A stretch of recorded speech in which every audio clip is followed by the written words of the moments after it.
आप देख रहे हैं डार्क फाइल्स।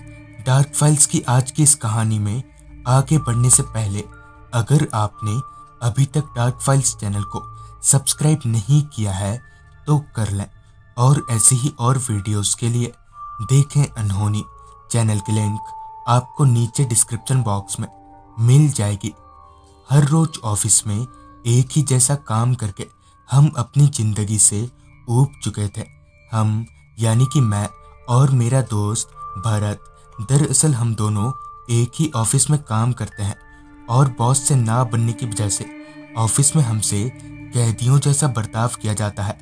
बॉस तक तो ठीक था, मगर ऑफिस के बाकी स्टाफ भी हमें फूटी आंख से देखना नहीं चाहते।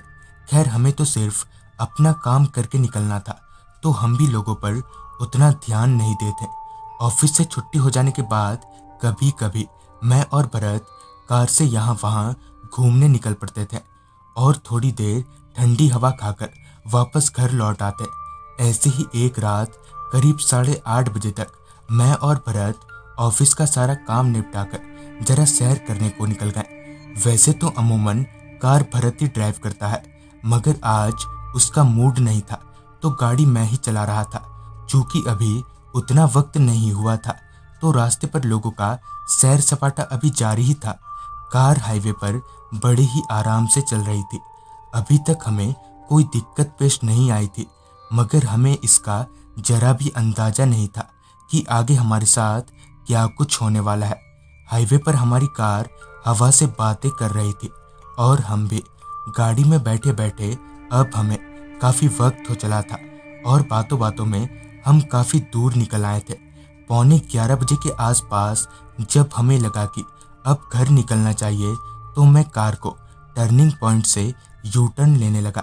मैं अभी गाड़ी घुमा ही रहा था कि भरत ने कहा, यार वो रास्ता कब बन गया? फिर जब मैंने अपनी नज़रों को भरत के इशारे की तरफ घुमाया तो पाया कि वो हाईवे से अलग होकर एक रास्ता है। देखने से तो ऐसा लग रहा था कि कुछ दिनों पहले ही बना हो। तभी मैंने कार को यू टर्न लेने के बजाय उस रास्ते की तरफ मोड़ लिया, क्योंकि मुझे ये जानना था कि आखिर ये रास्ता जाता कहाँ है। कार को उस रास्ते की तरफ मोड़ता देख भरत बोला, अबे घर नहीं जाना? जिस पर मैंने कहा, यार वो मुझे देखना है कि ये रास्ता जाता कहाँ है। उस रास्ते पर दाखिल होते ही मेरे शरीर में एक अजीब सी ठंडक महसूस हुई। ऐसी भीषण गर्मी में ठंड लगना थोड़ी हैरत वाली बात थी। खैर, इन सब पर ज्यादा ध्यान ना देते हुए मैं गाड़ी चलाता रहा। वो रास्ता जिस पर अभी हम आगे बढ़ रहे थे वो पूरी तरह से घने जंगलों से घिरा हुआ था। उस रास्ते पर आदमी तो दूर, एक स्ट्रीट लाइट तक नहीं दिख रही थी। ऊपर से आज चांद ने भी अपना मुंह फेर लिया था, तो ऐसे में हम सिर्फ कार की हेडलाइट पर ही टिके हुए थे। कार अपनी पूरी रफ्तार से खामोशी को चीरते हुए आगे बढ़े जा रही थी कि तभी भरत ने कहा, यार यहाँ कुछ ठीक नहीं लग रहा मुझे, एक काम कर तू कार घुमा ले। इस पर मैंने कहा, अबे तू पंडित का बेटा होकर डर रहा है?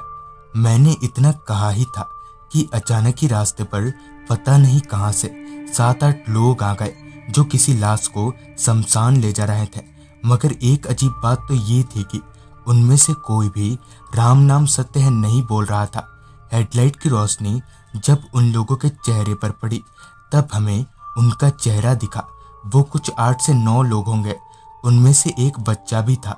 हमारी कार अपनी पूरी रफ्तार से उन लोगों को पार कर ही रही थी कि अचानक ही उनमें से वो बच्चा मेरी कार के सामने आ गया और उसे बचाने के चक्कर में मैंने एकदम से कार को दूसरी तरफ मोड़ लिया, जिससे मेरी कार एक पेड़ से जा टकराई।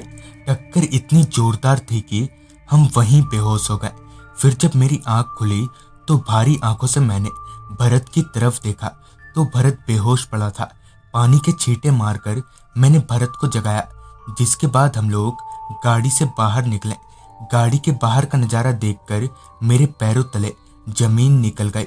असल में गाड़ी जिस रफ्तार से पेड़ से टकराई थी उस हिसाब से तो गाड़ी को चूर हो जाना चाहिए था, मगर ना तो गाड़ी को कोई खरोच आई थी और ना ही हम दोनों को। इसी बीच मैंने एक नज़र चारों तरफ घुमाई तो पता चला कि ये वो जगह नहीं है जहां हमारा एक्सीडेंट हुआ था, बल्कि ये कोई अलग ही जगह है।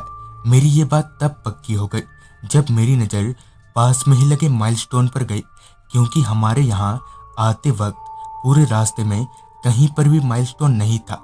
और तो उस पत्थर पर क्या लिखा था वो भी कुछ समझ नहीं आ रहा था। खैर, हम लोग वापस कार में आए और कार स्टार्ट करके हाईवे तक पहुंचने का रास्ता ढूंढने लगे, मगर वो रास्ता किसी वीराने से कम ना था।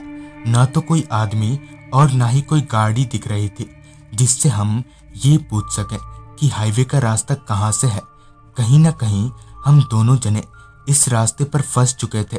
भरत को भी मेरे पर गुस्सा आ रहा था, मगर एक अच्छे दोस्त के नाते वो मुझे जता नहीं रहा था। मैंने फ़ोन पर मैप भी देखना चाहा, मगर फ़ोन में से नेटवर्क ही गायब था। भरत ने भी अपना फ़ोन चेक किया, मगर उसके फ़ोन का भी हाल मेरे जैसा ही था। करीब 20 से 25 मिनट ऐसे ही कार ड्राइव करने के बाद हमारी नज़र एक तो टिमटिमाते लाइटों पर गई, जिसे देखते ही हमने बिना कुछ सोचे समझे कार को उन लाइटों की तरफ मोड़ लिया। उन चमकती हुई रोशनियों के थोड़ा और पास जाने पर पता चला कि वो एक छोटी सी बस्ती है, जहां एक तो घरों के बाहर लाइटें लगी है। आसपास के माहौल से ये भांपा जा सकता था कि यहाँ शादी हो रही है। खैर, हमें तो सिर्फ पता पूछना था, लिहाजन मैंने कार रोका और कार से उतरकर किसी आदमी को खोजने लगा, मगर वहाँ कोई आदमी दिख नहीं रहा था, सिर्फ उस शादी वाले घर को छोड़कर। लिहाजन मैं चलते हुए उस घर के पास गया और वहीं के एक आदमी से पूछा, भाई साहब, ये हाईवे का रास्ता किधर से है? जिस पर उस आदमी ने कहा, हाईवे का रास्ता सीधा है, मगर लोग अक्सर भटक जाते हैं। आप लोग पहली बार हमारे गांव आए ना, तो कुछ खा कर जाइए। भूख तो मुझे भी बहुत तेज लगी थी। फिर जब मैंने भरत से पूछा तो वो भी राजी हो गया। लिहाजन हम लोग उस घर में दाखिल हुए तो वहाँ शादी के मंडप पर सिर्फ पंडित और दुल्हन थी। दूल्हा कहीं दिख नहीं रहा था कि इतने में ही पंडित ने दूल्हे की बिनाही मंत्र पढ़ने शुरू कर दिए। वो अभी मंत्र के 2-4 लाइन पढ़ा ही था कि मेरे बगल में खड़ा भरत बोला, यार, ये पंडित तो अंतिम संस्कार के मंत्र पढ़ रहा है। हालांकि मुझे तो मंत्र के बारे में कुछ समझ नहीं आ रहा था, मगर भरत एक बड़े पंडित का बेटा था तो शायद उसे मंत्रों के बारे में पता होगा। इसी बीच मेरे नाक में एक अजीब सी गंध आने लगी, जैसे कि कोई जानवर मर गया हो।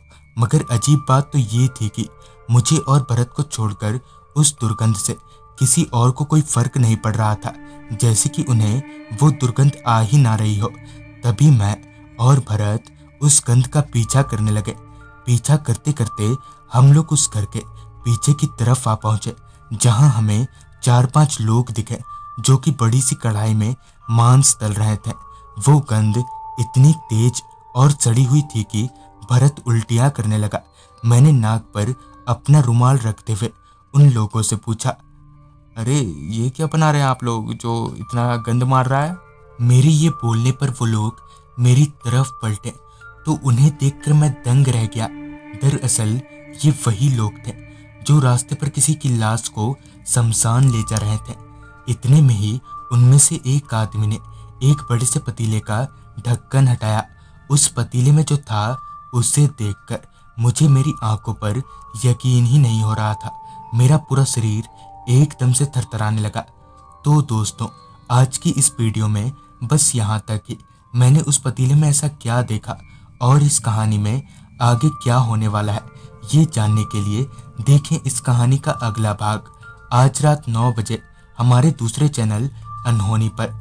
चैनल की लिंक आपको नीचे डिस्क्रिप्शन बॉक्स में मिल जाएगी।